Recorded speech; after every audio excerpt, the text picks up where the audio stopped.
Burung kedidi di tepi perigi hanya selalu mencari makan. Saya ucapkan selamat pagi, moga hidup sejahtera dan aman. Assalamualaikum warahmatullahi wabarakatuh. Salam berbuka bicara dan salam dari ilmu amalan membaca. Damia Syafiqah binti Muhammad Hasmadi nama diberi. Digelar Damia merupakan murid tingkatan 5 di SMK Jalan Kebun. Petik buah rambai, panjat pokok duku, mari ramai-ramai bacalah buku. Amalan membaca telah meresap ke jiwa saya sejak kecil lagi. Ini kerana membaca jabatan ilmu. Antara bahan bacaan yang telah dibaca ialah biografi Muhammad bin Abdullah, karya kolaborasi Zulkifli Muhammad Yusuf dan Nur Naimah. Selain itu, ini semua mitos karya Adnan Roslan. Seterusnya, Nota daripada Tuhan karya Abdul Rahman Al-Hafiz. Di samping itu, membongkar rahsia hadis berikat zaman sehingga hari kiamat karya Abu Muhammad Arafah Adha. Akhir sekali, sebuah karya album yang berjudul Undang-Undang Melaka karya Diam Yofem.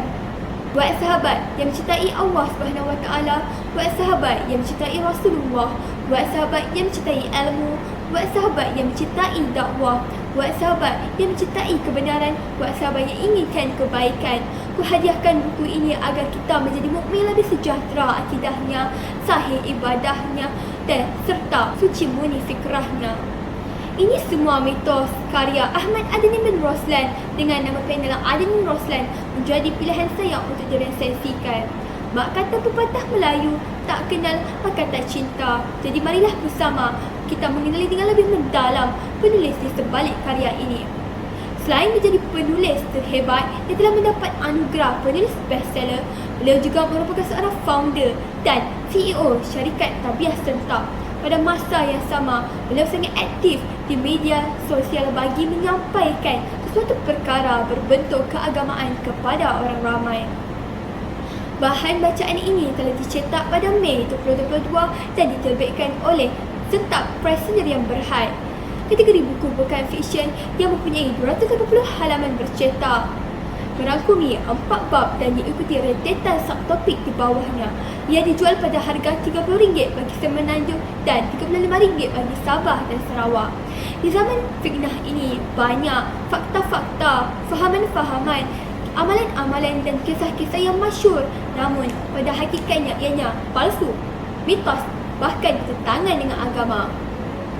Kesannya, ramai yang mengharamkan sesuatu yang tidak diharamkan oleh agama, menghalalkan sesuatu yang tidak dihalalkan dalam agama, menghina para nabi dan rasul, menjadikan agama sebagai kartun dan bahan mainan sehingga satu tahap agama dipandang rendah dan dijauhi oleh masyarakat.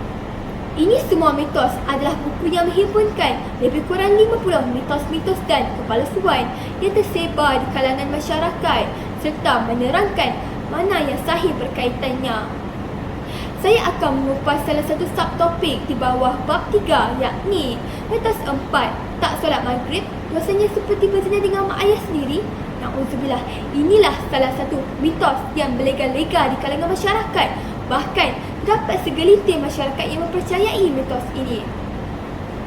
Sebenarnya, tiada satu dalil pun yang mengatakan sebegitu. Dalam perkara gaib ini, seperti sesaan, kita tidak boleh memandang-mandai mereka. Ia perlulah disandarkan pada dalil yang sahih. Sebenarnya, terdapat banyak dalil sahih berkaitan ancaman buat mereka yang meninggalkan solat, antaranya dimasuki ke dalam neraka sakar. Firman Allah dalam surah Al-Mudaththir ayat 42 hingga 43 yang bermaksud, apakah yang menyebabkan kamu masuk ke dalam neraka sakar? Orang-orang yang berselain ini menjawab, kami tidak termasuk dalam kumpulan orang-orang yang mengejarkan sembahyang. Secara pukul rata, kita dapat menyimpulkan bahawa tempat bagi orang yang meninggalkan solat adalah neraka sakar. Pada surah yang sama, di ayat 27 hingga 29 telah diperincikan oleh Allah gambaran mengenai neraka sakar. Tambahan pula, tinggalkan solat boleh jatuh kufur. Ini dikatakan sedemikian kerana Rasulullah bersabda dalam riwayat Muslim bermaksud, sesungguhnya batas seseorang itu dengan syirik dan kekafiran adalah meninggalkan solat. Ini membuktikan bahawa mitos tersebut adalah dusta semata-mata kerana pada hakikatnya meninggalkan solat dosanya lebih besar daripada berzina.